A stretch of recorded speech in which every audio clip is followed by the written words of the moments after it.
Oxford held silence like a sacred code. It wasn't the kind of silence that offered peace or stillness. It was heavier than that. It clung to the skin like humidity before a storm. Beneath the vaulted ceilings and stained glass, where the smell of ancient wood and damp stone curled together, there was an unspoken rule that some voices were meant to echo while others were meant to disappear. The university was not merely a school, it was a monument. And monuments, by their very nature, were built to honor certain names while quietly burying others. Inside the lecture hall, a room that had hosted presidents and poets, a quiet anticipation grew among the finely dressed attendees. There were students in tailored blazers with Oxford crests stitched into their sleeves. Professors who had published volumes of theory stacked like fortresses around their reputations. Scholars from across Europe and North America who specialized in international relations, post-colonialism, political theory. All of them had gathered for a 10-minute keynote address from a man who did not belong to their world, and yet threatened to redefine it. Ibrahim Traore. He wasn't late. He wasn't early.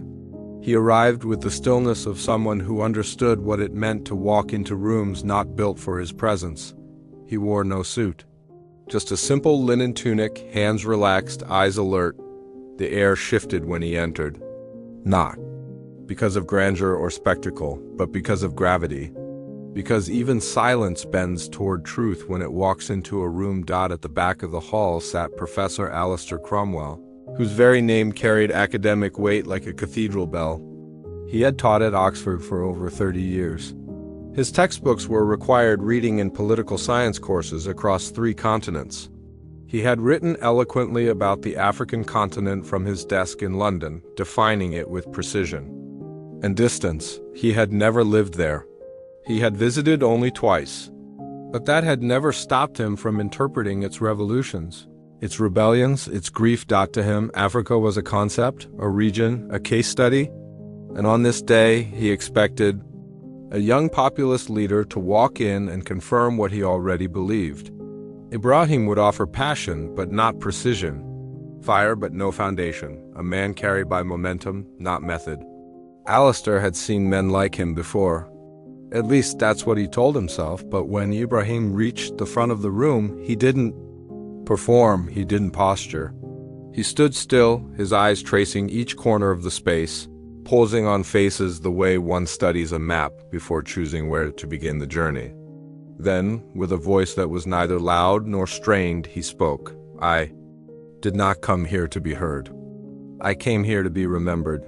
There was a stir among the audience. Some leaned forward, notebooks ready, pens uncapped. Others exchanged amused glances. Alistair remained unmoved, arms folded tightly across his chest, as if to keep his certainty intact. But the words that followed unspooled something no one expected. Ibrahim did not speak about policies. He did not recite statistics or make a diplomatic plea. He told a story of a small village where the sun rose before the birds, where children fetched water before school, where his mother once traded 2 eggs for a bar of soap. A story of a boy who lost his brother to a bullet meant for silence. He described the weight of poverty not as a theory, but as a muscle memory. He spoke of holding the hand of a teacher who bled out in a classroom, of watching a school blacken with smoke while textbooks curled into ash. He looked directly into the faces of professors who had spent careers writing about people like him, and said, "Some of you have written about us with such confidence, but we do not need your theories. We need your silence." The room fell still, not the stunned silence that precedes applause. The raw kind, the kind that has no map. Alistair blinked. His throat dried. He shifted in his seat but didn't know why. He felt the heat of his own heartbeat rising into his face. It wasn't just a rebuke, it was a reflection. He saw himself in the subtext. The man who had written chapters about revolutions he had never risked his life to join. The man who taught about oppression without having ever been oppressed. Ibrahim went on. He spoke about dignity, about reclaiming narratives, about the cost of being understood only through someone else's words. His voice did not waver. It did not plead. It declared that by the time he finished, the room was not waiting to clap. It was trying to breathe. Alistair sat motionless. Around him, people began to shift and rise, but he stayed. Frozen not by fear, but by realization. The kind that cracks everything. For years he had defined what mattered. Today he had been redefined. What he had witnessed in 10 minutes was not a speech. It was an unlearning, and he could feel it. In his hands, in his chest. In the silence that followed him out of that room and refused to leave. The next morning, Oxford was still Oxford. Its stones still whispered in Latin. The morning light still fell gently over the manicured quads, where the grass was trimmed with the kind of precision only centuries of tradition could demand. Bells rang out from towers as if nothing had changed. But something had. For one man, the world that had once seemed unshakable had begun to fracture quietly, inwardly. With every hour that passed, Alistair Cromwell sat alone in his office, wrapped in stillness that no longer comforted him. This was the same office where he had composed papers that would go on to win awards. The same mahogany desk where he had once signed letters of recommendation for students he admired. But now it looked less like a seat of knowledge and more like a museum of denial. Every book on his shelf, every framed certificate suddenly pulsed with a question he could no longer avoid. Had he ever really known the people he wrote about? Or had he only known how to name them? He couldn't bring himself to check his emails. There were dozens waiting, likely comments from students or colleagues about yesterday's speech. But what could they say that he hadn't already heard echoing? Inside him, Ibrahim's voice wasn't a sound anymore. It was a presence, a heavy thing sitting in the corners of the room. Unignorable, he tried to distract himself by opening an old lecture draft. His eyes scanned the words, polished and articulate.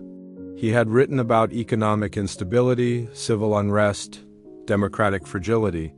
But now, the sentences felt hollow. They were structured, yes, but lifeless. They said everything and nothing. They danced around suffering with elegance, but never touched it. He thought about what Ibrahim had said. The memory wasn't clean. It was jagged and alive. We do not need your theories. We need your silence. It hadn't been an insult. It had been an unveiling. Alistair looked at his reflection in the window. Behind him, the spines of books he had edited stood proud and imposing. Titles on African governance, conflict studies, regional diplomacy. He had taught an entire generation how to speak about pain from a distance. Now, all he could see was his own silence coming too late. He pulled open a drawer and found something that stopped him. A student essay, years old. Ibrahim's name at the top. He remembered it now. The boy who had submitted a thesis with fire in every paragraph. Alistair had dismissed it as ideological. Too raw, too political. He had covered the margins in red ink. Not objective, reframe this, cite properly. He had wanted Ibrahim to sound more academic, more acceptable, but reading it now, he saw what he had missed. It wasn't messy, it was urgent. It wasn't ideological. It was truth burning through the cracks of a broken language. He folded the paper slowly, placed it on the desk, and sat back in his chair as the weight of his own history pressed against his ribs. He didn't speak to anyone for 3 days. When he finally did leave his office, it wasn't for a lecture. It was to walk, no direction, no purpose, just a quiet surrender to movement. He passed the old dining halls, the cloisters where students debated theory late into the night. He passed portraits of old scholars and heads of state. They looked like him. Men who had written the world into their own reflection. He found a bench beneath a willow tree by the river. It was there that the sentence returned to him. It wasn't spoken. It rose, soft and steady, from the stillness inside him. Let the wounded speak. He repeated it under his breath, once, then again. It didn't feel like an idea. It felt like an instruction. For the first time in his life, Alistair felt the need to be quiet, not out of politeness, but reverence. He returned home without checking his calendar. He let the emails pile up. He ignored the invitations to panels and conferences. He stopped preparing lectures altogether. Instead, he began to read differently, not as an expert, As a witness, he sought out stories from African journalists, diaries from war survivors, interviews with activists who had been jailed and beaten and still chose to speak. He watched footage of communities rebuilding themselves without Western aid. And every time he found himself wanting to critique or frame what he read, he stopped and listened. It was not enough to say he had been wrong. It was not enough to feel guilt. Guilt could be a disguise. He needed to understand what had been stolen by his certainty. So, if you are watching now and you have ever spoken over a story that wasn't yours, or explained someone else's truth before asking them for it, ask yourself what would happen if you made room instead. What would happen if we all stopped trying to explain the world and started hearing it scream? Comment below, let the wounded speak, because some truths are not meant to be translated. They are meant to be heard in their own voice. There are apologies that can be spoken. And then there are the ones that never find breath. The kind you carry quietly, folded deep inside the chest, where they press against the soul like letters unsent. Alistair Cromwell began writing those letters in the quiet hours before dawn. When the world was still and shame had no witnesses. It started as a compulsion. Something restless in his fingers, in his chest. Something that wouldn't let him sleep.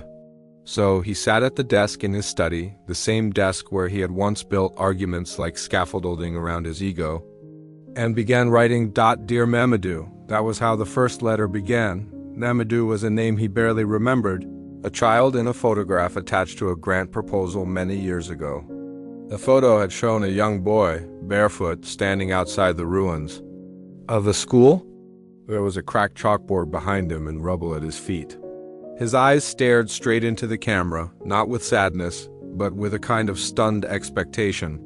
As if he was waiting to be understood, Alistair had used that photo in a keynote presentation. It had earned him applause. He wrote, "I used you. I reduced your existence to a metaphor. I never asked your name. I never wondered what happened to you after the photo was taken.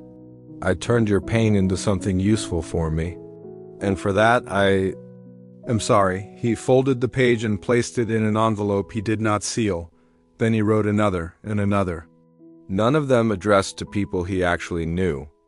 They were addressed to the ones he had spoken of but never spoken to. A young woman from Angola whose story he once cited without permission.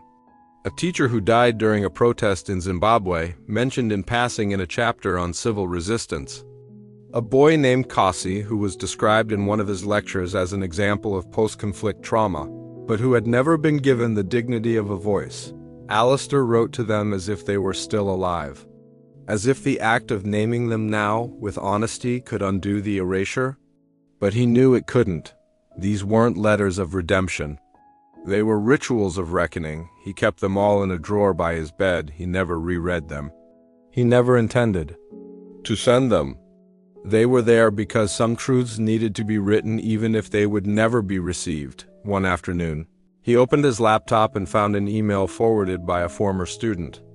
It was a link to a video. Ibrahim, once again, now standing in a modest classroom somewhere in Burkina Faso, surrounded by children scribbling on chalkboards, their voices soft but determined. In the video, Ibrahim said, "They told us our stories were too loud, too angry, too raw. But what they meant was that our stories were too real. We were never too loud. They were just too used to listening to themselves." Alistair closed the laptop and sat still for a long time. There was a tremor in his chest, but it wasn't grief anymore. It was clarity. Cold and sharp and necessary, he went to the old filing cabinet in the corner of his study. It was where he kept printed copies of every paper he had ever published. He pulled out one by one, reading the titles aloud, each one now sounding more like an echo than a declaration. Then carefully he placed them in a box, not to destroy them, but to put them away. Not as relics of success, but as reminders of. A man who had once confused articulation with authority, he no longer wanted to be the voice in the room. He wanted to be the space that made room for other voices.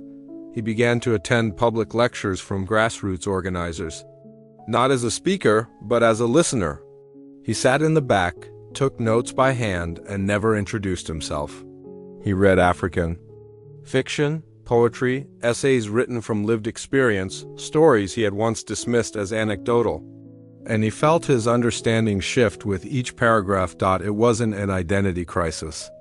It was an identity correction. He no longer saw Africa as a subject. He saw it as a chorus that had never needed his voice in the first place. And if you are still watching, still walking through this story with me, ask yourself quietly, have I ever written someone else's pain into my own comfort? Then pause and comment below, let the wounded speak, because maybe, just maybe, this world begins to heal when the people who have been heard too much finally learn how to listen.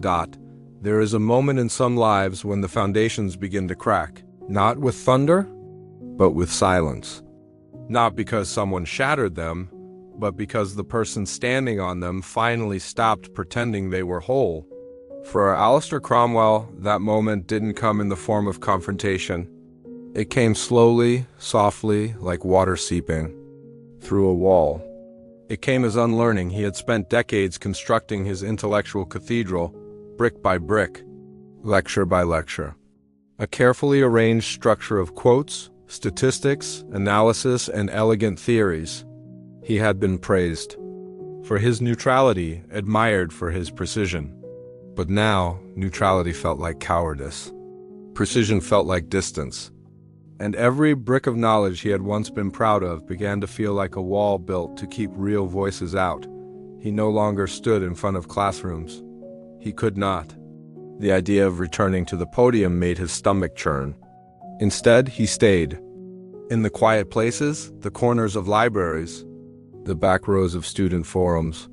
He started again, this time as a man with no need to be right. Only to be honest. One evening, long after the sun had faded into a cold blue dusk, he pulled out his doctoral thesis from a dusty shelf.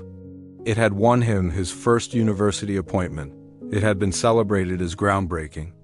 Its title, once printed in journals across Europe, now read like a lie, reframing sub-Saharan political autonomy in post-colonial contexts. He opened the first page and began to read. The words stared back at him, smooth and confident, full of conclusions. But as he read them now, he saw something he had never seen before. The voices missing, the lives reduced. The sweeping claims he had made about places he had only glimpsed. Through the windows of a hotel. Every page felt heavier than the last. His hands trembled as he turned them. What once made him proud now made him ashamed. He had written about entire nations without understanding a single street corner. He had spoken of trauma with surgical detachment. He had theorized over suffering as if it were a language that belonged to him. By the end of the thesis, his eyes stung with tears he had refused to shed for too many years. He carried the manuscript out into the small garden behind his flat. The night air was still, the world was quiet. He knelt by a patch of damp earth, lit a small flame, and fed the pages into it one at a time. No speeches, no spectacle. Just a quiet act of letting go. He was not trying to erase the past. He was trying to stop worshiping it.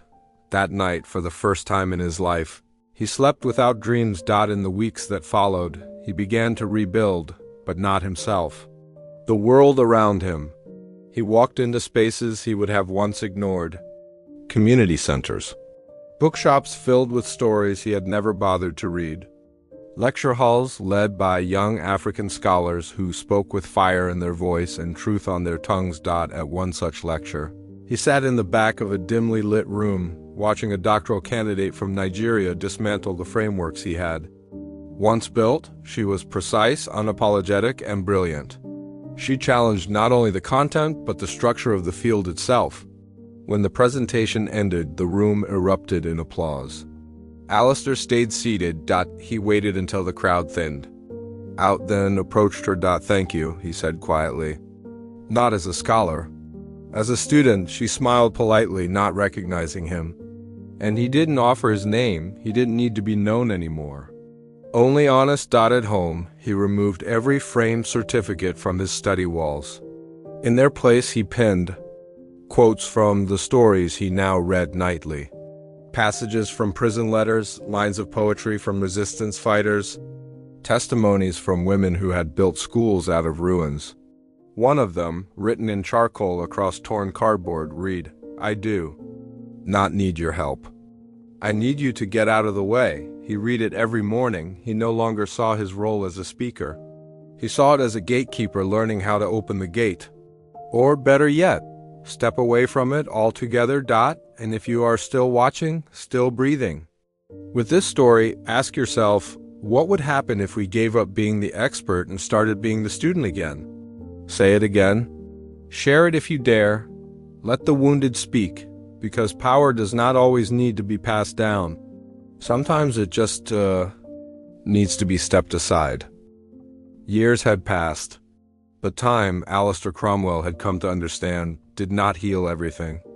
It only revealed what had always been broken. Oxford had returned to its rituals, its gowns and Latin mottos, its marble staircases that groaned under. Centuries of curated wisdom. The bells still rang every morning as they always had. Students still filled the dining halls with nervous ambition. Lecturers still debated ethics under the flicker of candlelight. But for Alistair, something inside had been fundamentally rearranged. He had become a stranger in a place that once bore his name like a medal. His old colleagues spoke of him now. In past tense, some said he had retired early. Others whispered of a breakdown. But Alistair wasn't broken. He was becoming whole, piece by piece, in the quiet places where no one applauded. His home had changed. Gone were the polished plaques and first edition books he once displayed like trophies. In their place were dog-eared journals from West African thinkers, self-published pamphlets from resistance leaders, newspaper clippings written by underground journalists risking everything for the truth. The walls of his study no longer held his name, they held stories. He lived above a Senegalese cafe now. The scent of roasted peanuts and spicy yassa chicken drifted through his window every evening. Some nights he sat near the back, listening to the rhythm of Wolof and French in conversations that rolled like songs across the small dining room. No one recognized him there. That anonymity felt like grace. He no longer taught in universities. Instead, he volunteered at a community center in East London. It served immigrant families, many from the very regions he had once lectured about without ever setting foot on their soil. He helped carry supplies, swept floors, set up folding chairs for evening classes. He read to children in the library on rainy afternoons. He never introduced himself with a title. When a boy once asked what he used to do, Alistair smiled and said, "I used to speak too much." And then he opened a book and listened as the boy tried to read his first full paragraph aloud. At home, he continued to write, not for journals, not for tenure. He wrote under a pen name that no one traced. Essays about the politics of listening, quiet reflections about systems and shadows. He submitted them to small community publications and local bulletins. He made no claims. He signed no bios. The words were no longer his legacy. They were his offering. One morning, a small envelope arrived by post, no return address, no stamp. He recognized just his name, handwritten with remarkable care. Inside was a single sentence in French, Vous avez enfancio You finally understand. There was no signature. But Alistair knew who it was from. Or rather, he knew who it was for. He sat in his chair, folded the letter, and wept. Not the sharp, violent weeping of shame, but the soft, redemptive kind. The kind that comes when a soul unclenches after too many years of pretending to be whole. That evening he walked the long path past Oxford's lecture halls. He passed the old room where Ibrahim Traore had once stood for 10 minutes and changed everything. The door was open. Inside, a group of students were rehearsing a presentation on decolonizing education. One of them stood and read aloud from a speech. "We are not stories written by others. We are the authors now." Alistair stood in the doorway. He did not enter. He did not make himself known. He simply listened, and in that moment he knew. The world had already begun to turn without him. And that was the point. The silence he had once feared had become his greatest contribution. Because sometimes the most powerful act of change is not to lead, but to step aside. He walked home, slowly, stopping to watch the light reflect on the windows of old buildings. He thought of all the rooms he had once tried to dominate. Now all he wanted was to make room. On the wall of his study, above his desk, hung a single piece of paper. Let the wounded speak. It was not a slogan. It was a reminder that he had once taken too much space, that now he lived to hold space for others. If this story has stirred something in you, if even a whisper of it lingers in your chest, then let it live there. Do not try to explain it. Do not rush to summarize it. Just carry it with care. And if you feel the courage, say it aloud. Let the wounded speak. Because sometimes what ruins a man's life is the only thing that ever sets him free.